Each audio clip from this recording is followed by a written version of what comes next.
a CNN interview that aired this morning, New Jersey Governor Chris Christie was talking about losing a friend to drug addiction, and things kind of got into very personal territory for him. Take a look. The war on drugs was well-intentioned. It just has not worked. So I'm not worried about turning anybody off. I want to tell people the truth. What about the disease of obesity in this country? Is that something that you think about in the back of your mind that you might want to talk about as a public policy platform as well? Sure. I think at some point when appropriate, I would. Because I know that struggle personally, and I know how difficult it is.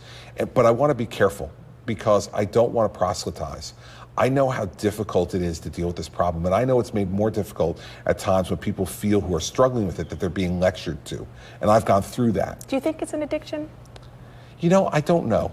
I don't know the answer to that question, but what I will tell you is that I know it's a struggle. I mean, it's kind of refreshing to hear, you know, someone say, hey, you know, I'm not sure what this is, but I got it. Yeah. And I want to do something about it. I want to talk about it. Were you surprised? This was so important to me on so many levels. I mean, I think Dana got to something that most reporters are afraid to ask him about, and that's his own struggle with weight. And I think to get him to speak about it in such personal terms where he acknowledges, I don't know if I'm addicted to food. I don't know if it's an addiction, is so refreshingly honest to me from a politician about a topic that is so important to everybody. And we've talked already here about childhood obesity and about heart disease killing more people than anything else.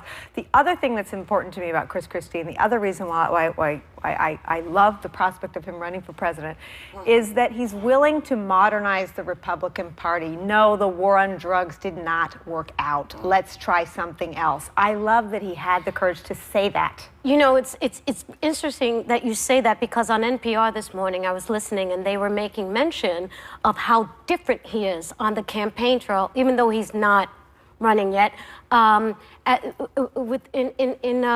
contrast to the last time. And he's not so brash about it. Yeah. Yes. He's not bombastic. He's not bombastic about it. And this was the first time I've ever seen him be so vulnerable and honest, you know, outside of Sandy. And so I appreciated that. I'm not voting for the man, but I respect him. Listen, but that's the point, right? We don't have to vote for them, but it's better for our politics if we don't hate each other. I mean, it's better, healthier. Well, it's actually, you know, it's nice to not be cussing about who's running. It's kind of nice to watch people going, uh-oh, we really have to figure out what to do on both sides. It's kind of exciting. It might actually be an interesting election.